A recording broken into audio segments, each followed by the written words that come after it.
হঠাৎ করেই চলে গিয়েছিলাম আমার বাবার বাসাতে।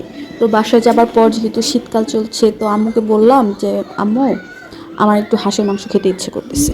তো তারপর যেই বলা মানে মুখের কথা মুখে রইলো, আম্মু একদম আব্বুকে বলে মাংস টাংস নিয়ে এনে হাঁস নিয়ে এনে হাজির।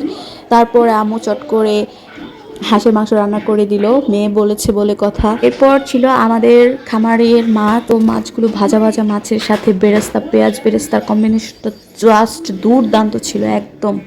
আর পোলাওয়ের চালটাও ছিল আমাদের ক্ষেতের চাল। হাতের চালের যে একটা অথেন্টিক যে পোলাওয়ের একটা ফ্লেভার, এটা মানে না বললেই না, একদম অসাধারণ। যেটা চিনি গুঁড়া যে কেনা প্যাকেটগুলো আমরা ইউজ করি, এটাতে কখনোই পাওয়া যায় না।